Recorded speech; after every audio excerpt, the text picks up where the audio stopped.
அதை பத்தி ரொம்ப தாராளமாகவே சொல்லலாம். அப்பேற்பட்ட ஒரு திருவண்ணாமலையில இவர் அங்க உட்கார்ந்திருந்து தன்னை வெளிப்படுத்திக் கொள்ள வேண்டிய அவசியமே இல்லை என்றாலும் நம்மை மாதிரி ஏதோ கொஞ்சம் கொஞ்சம் என்பதற்காகவோ இல்லை, அதெல்லாம் தானாக நிகழலாம். ஏன்னா அப்பேற்பட்ட ஒரு சக்தியானது அங்க உட்கார்ந்துருக்கு. அந்த காஸ்மிக் எனர்ஜி அங்க கான்சென்ட்ரேட்டா இருக்கிறதுனால இந்த மாதிரி அதிசயங்கள்லாம் தானா நிகழலாம். உங்களுடைய பாக்கியம் அந்த மாதிரி இருந்ததுன்னா அந்த மாதிரி விஷயங்களும் நடக்கலாம். ஆனா அங்க தன்னை வெளிப்படுத்தி கொண்டிருக்கிறது எதுக்காகன்னா நம்மள மாதிரி ஆட்களுக்கெல்லாம் இந்த மாதிரி ஒரு ரைட் டைரக்ஷன்ல ஒரு ஸ்டெப் எடுத்துக்கிறதுக்காக ஒரு வழிகாட்டியாக, ஒரு தூண்டுகோலாக, ஒரு ஊக்க சக்தியாக, ஒரு வெளிப்பாடாக, ஒரு எக்ஸாம்பிளாக இருக்கணும் அப்படின்றத ஒரு கருணை, எல்லையற்ற கருணையினால அந்த சக்தி தன்னை வெளிப்படுத்திட்டு அங்க உட்கார்ந்துருக்கு. அதனால நாமெல்லாம் எப்பேற்பட்ட பாக்கியம் பண்ணதுனால அந்த மாதிரி ஒரு சக்தி அங்க உட்கார்ந்துருக்கு அப்படின்னு நமக்கு தெரியறது.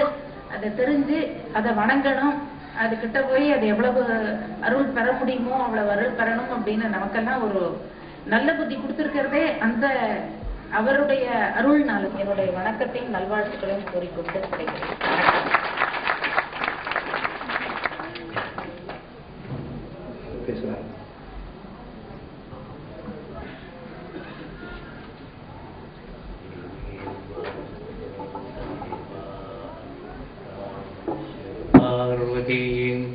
योगी राम सूरत कुमार, योगी राम सूरत कुमार, योगी राम सूरत कुमार, हे गुरु राजा.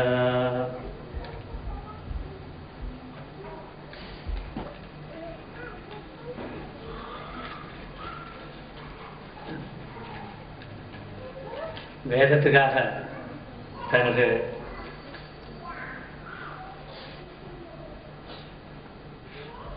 எல்லாத்தையும் அர்ப்பணித்துக் கொண்டிருக்கின்ற டாக்டர் ராதாகிருஷ்ணன் அவர்களே, யோகி ராம் சுரத்குமார் அவர்களின் அருளையும் அன்பையும் பெற்ற விஜயலட்சுமி அம்மையார் அவர்களே, இவ்வளவு பெரிய கோவிலை கட்டி ஜனங்களுக்கெல்லாம்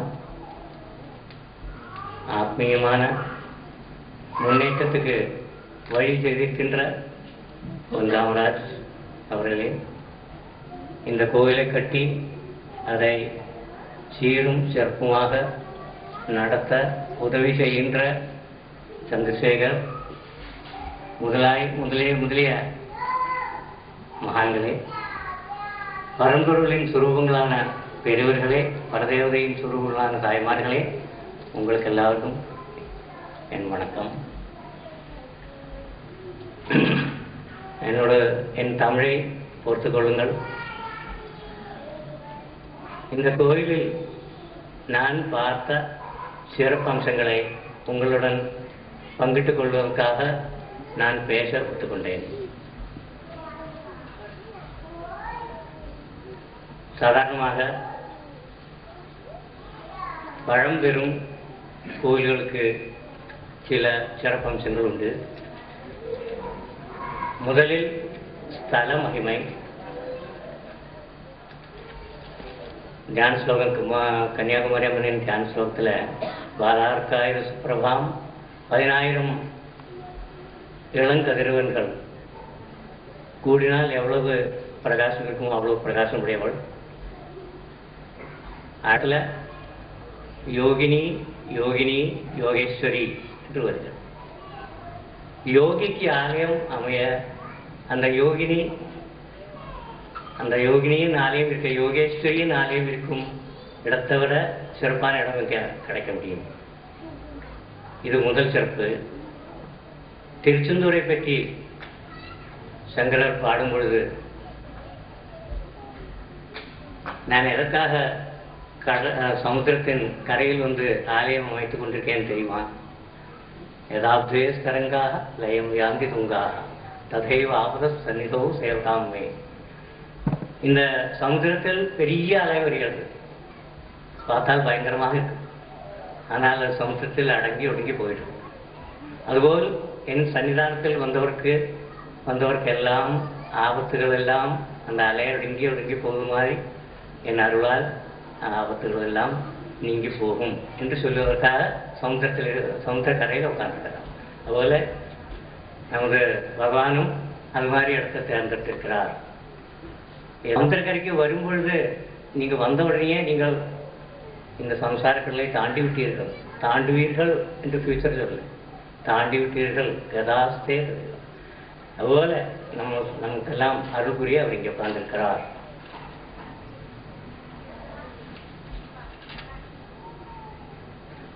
நக்கீரர் ஆலயங்கள் அமைய வேண்டிய இடங்களை பற்றி சொல்லியிருக்கிறாராம். என் தமிழ் மோசமான தமிழ் இங்கே பொறுத்துக் கொள்ளுங்கள்.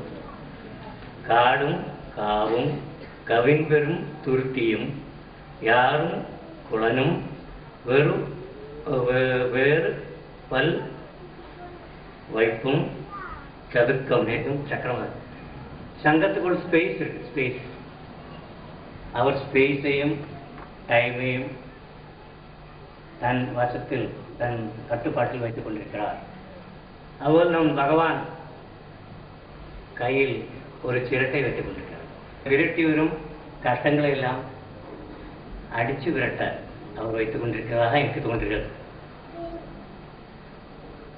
இந்த கபாலி இந்த பரமேஸ்வரனை விஷக்காரனாக அவர் எதுக்காக விஷக்கார வேஷம் போட்டார், பிச்சைக்கார வேஷம் போட்டார். அவர் கையில் இருப்பதோ தங்கமலை, மேருமலையை திரிபுர சம்ஹாரத்தில் அவர் சங்கர பகவத்பாதர் அதையே சொன்னார். அதே பகவான் என்று இங்கிலீஷில் சொல்லியுள்ளார். இங்கே வந்தவர்களுக்கு ஆபத்தெல்லாம் நீங்கிவிடும், அவர்கள் சம்சார கடலை கடந்து விடுவார்கள், எல்லாம் அவர் சொன்னதுதான். இந்த அனுபவங்களை உங்களிடம் பங்கிட வாய்ப்பு கொடுத்ததற்கு நான் வெங்கடாம்பராஜ் அவர்களிடம் மிக கடமைப்பட்டுள்ளேன். நான் ஒத்துக்கொண்டிருக்க மாட்டேன். ஏனென்றால் தமிழ் பாஷை எங்கள் தாய்மொழியாக இருந்தால் கூட பேச்சு பழக்கவில்லை. இதை சொல்லி அதை பகவானுக்கு சமர்ப்பணம் பண்ண வேண்டும், இந்த கருத்துக்களை பகவானின் பாதாரங்களில் சமர்ப்பணம் பண்ண வேண்டும் என்ற ஒரே ஒரு எண்ணத்தினால் நான் அதை ஒத்துக்கொண்டேன். இந்த வாய்ப்பு இருந்ததுக்கு நான் மிக மிக நன்றியுள்ளவனாக இருப்பேன். பகவான் அன்பு.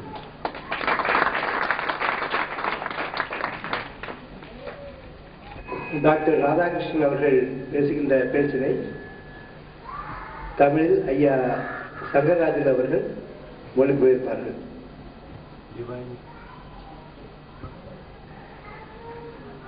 എനിക്ക് തമിഴ് നല്ലവണ്ണം தெரியாது, ഒട്ടും തന്നെ பேச முடியாது. So you must pardon me if I speak in English. I am trying to learn Tamil, but I don't know when I will be able to speak in Tamil.